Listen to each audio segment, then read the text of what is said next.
Hola, mi nombre es Nayeli Linares y vamos a continuar lo que son nuestras capacitaciones continuas en cuanto a los procedimientos normalizados de operación. El día de hoy vamos a ver un procedimiento muy importante que es el de la farmacovigilancia. Bueno, vamos a empezar primero con el objetivo. El objetivo es que las personas que trabajemos en farmacia o en el consultorio también, pues conozcamos lo que son las actividades que se tienen que realizar en el caso de esta actividad. Como su nombre lo dice, es farmacovigilancia, es decir, vigilar, checar, medir los efectos de los fármacos en los seres humanos, es decir, detectar oportunamente los problemas relacionados con el uso y el consumo de los medicamentos o de los insumos, pero es específicamente en el caso de los humanos. Entonces, bueno, como información general, vamos a empezar que, bueno, en el procedimiento ustedes van a tener este concepto de la farmacovigilancia, que se encarga de vigilar, recolectar, investigar y evaluar los efectos adversos de los medicamentos o de los insumos, plantas medicinales, suplementos alimenticios o vitamínicos, todo tipo de productos y medicamentos que generalmente, bueno, que son administrados o son prescritos para los humanos o para los pacientes, ¿no? Con el objetivo de identificar lo que son las reacciones no deseadas o las reacciones adversas, la frecuencia que están presentándose estas reacciones, es decir, no nada más en un paciente, sino que podemos ver si hay reacciones en diferentes tipos de pacientes o en diferentes pacientes más bien, y prevenir lo que son los daños tanto al paciente como también a la población en general. Y bueno, entonces también vamos a encontrar que hay un concepto que maneja la Comisión Federal de Protección para los Riesgos Sanitarios, que dice que la farmacovigilancia es la actividad destinada primero a detectar, luego identificar, cuantificar el grado, ¿no? Evaluación y prevenir lo que son los posibles riesgos derivados del uso de los medicamentos en humanos, ¿no? Ese es el concepto que maneja COFEPRIS. Y que, bueno, es importante, se llegan pues a combinar, ¿no? El concepto que nosotros estamos manejando y en sí la actividad es la misma, ¿no? La responsabilidad aquí en este caso del procedimiento tiene dos vertientes, que es una, el farmacéutico o el encargado de farmacia, que es el que hace el primer contacto con el paciente, ¿no? O con el cliente en dado caso, y también el responsable sanitario, el auxiliar del responsable sanitario o incluso el mismo médico. Entonces, ellos pueden lo que es levantar el formato en línea o tener que ir a COFEPRIS, a las oficinas centrales, para poder entregar el formato en físico, ¿no? Que ahorita ya, afortunadamente, el formato ya pues se hace en línea, ya es un trámite que puede hacerse fácilmente en línea. Y bueno, entonces vamos a conocer primero los pasos para poder hacer la actividad de la farmacovigilancia. Entonces, el primer paso es generalmente puede ser recibido ya sea, como les comentaba, por el médico cuando estamos en la consulta con el paciente o también a través de la farmacia, ¿no? Que en este caso sería el farmacéutico. Entonces, en cualquier momento, ya sea que sea en la consulta o que ya sea en el mostrador, el primer paso es la recepción de la reacción adversa informada por el paciente o por el cliente, ¿no? Y bueno, el segundo tema es el registrar, ¿no? Registrar esa sospecha, porque es una sospecha a final de cuentas hasta que no sepamos si hay otros pacientes u otros clientes que tienen ese mismo tipo de reacción con ese mismo tipo de medicamento o de algún producto. Entonces, se registra, hay una bitácora, ahí en el mostrador hay que tenerlo o hay que tenerlo a la mano para pues poner toda la explicación o la descripción que nos da nuestro paciente o nuestro cliente sobre la reacción adversa o sobre lo que él piensa que es una reacción adversa por algún medicamento o algún producto. Entonces, bueno, ¿qué tiene que venir en esa bitácora? Aquí vienen muchos puntos importantes. Es, bueno, la fecha en que inicia la reacción, ¿no?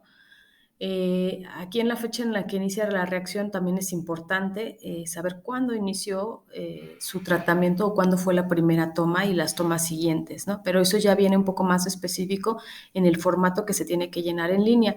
Sin embargo, aquí en la bitácora nada más vamos a poner esa información, obviamente con el nombre del paciente y su teléfono para que nosotros podamos tener esa capacidad de ponernos en contacto con él y que nos pueda decir qué fue lo que pasó, ¿no? Entonces, bueno, la primera es la fecha de inicio de la reacción, cómo fue la reacción o la descripción de la reacción o de la sospecha de este efecto, ¿no? La consecuencia del evento, que puede ser también múltiples, ¿no? En el caso, por ejemplo, de consecuencia, bueno, pues me salió un rash o me salieron granitos, o se me bajó la presión, se me subió la presión, me dio vómito, me dio diarrea, ¿no? La fecha de caducidad, por eso es importante que nosotros siempre en los medicamentos que nosotros ponemos, eh, al momento de ponerle el número de lote, nosotros sabemos que tienen un determinado tiempo de caducidad. Entonces, es meramente importante que, acuérdense, cuando ustedes elaboren un medicamento, pónganle por favor la fecha de elaboración o el lote que nosotros les hemos dicho y que venga apuntado también en la bitácora de las formulaciones o los productos oficinales o los medicamentos oficinales o magistrales, ¿no? El nombre del medicamento, también es importante saber qué medicamento es su lote y su lote, como acabo de mencionarlo, la fecha de caducidad en el caso de ser otro tipo de medicamentos u otro tipo de productos que ya vengan de fábrica y que tengan ya ahí una fecha de caducidad, la fecha de la primera toma del medicamento, el laboratorio, la dosis, motivo de prescripción, o sea, de por qué se le dio ese medicamento y el nombre y el teléfono del paciente para que nosotros podamos recabar más información si es que no tenemos la suficiente información. Después vamos a seguir con si en el caso en el que este registro o esta recepción de esta sospecha haya sido a través de la farmacia o del mostrador, bueno, entonces el farmacéutico o el encargado de farmacia debe de informarle al responsable sanitario, o al auxiliar del responsable sanitario o al médico. Ajá, porque nosotros somos los que tenemos que realizar el reporte o registrar ante COFEPRIS ese reporte de sospecha de reacción adversa, ¿no? Una vez que ya se nos informa a nosotros como médicos, como responsable sanitario o como el auxiliar del responsable sanitario, pues nosotros tenemos que llenar el formato correspondiente a través de la plataforma e-reporting de COFEPRIS. Entonces, es un trámite que a la fecha de hoy ya es meramente electrónico y si no podemos hacerlo, nosotros tenemos ya ahorita pues el correo electrónico que es farmacovigilancia@cofepris.gov.mx, que es a través de donde nosotros mandamos este informe, ¿no? Y posteriormente, pues ya, si es que todavía se sigue solicitando que el reporte sea entregado en las oficinas, en la central de los servicios, y si no, pues ahorita hasta el momento es que llega un correo electrónico comprobando que ya tienen esa información y se pondrá en contacto directamente con nosotros, ¿no? Con los médicos. Entonces, estos pasos son muy, muy sencillos. Obviamente, pues ya llenar el formato, hacer todo ante la Comisión Federal de Protección contra Riesgos Sanitarios, pues ya es un poco más complicado, pero aquí, por ejemplo, les voy pasando unos formatos que son como ejemplo nada más, que es el formato que va a llenar el médico o el auxiliar del responsable sanitario o inclusive el responsable sanitario para poder hacer el reporte o la queja de sospecha de reacción adversa de alguno de los medicamentos. Entonces, aquí podemos ver, por ejemplo, pues si cómo se cataloga primero a la empresa, ¿no? Nosotros si somos persona física, persona moral.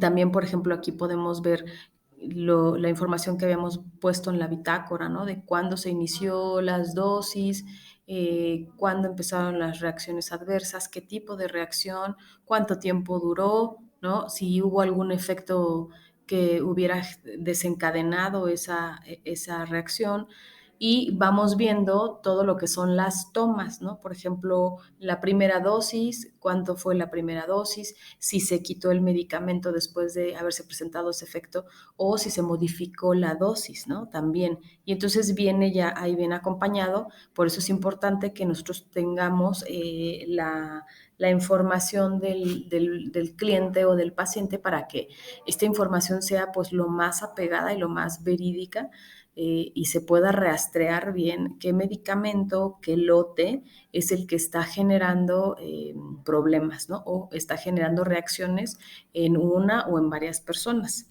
Uh-huh. Y bueno, entonces, en general, estos son los formatos, ¿no? Y que nosotros tenemos que llenar, ¿no?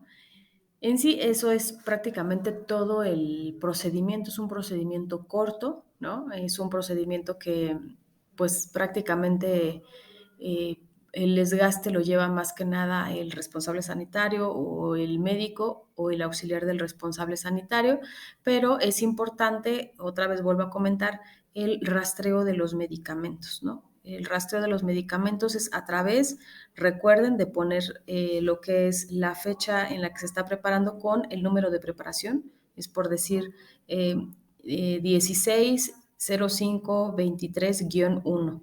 Ese es el número de lote que nosotros le damos. Entonces, todos nuestros medicamentos para que puedan ser rastreados es necesario que tengan ese lote y ese número de preparación.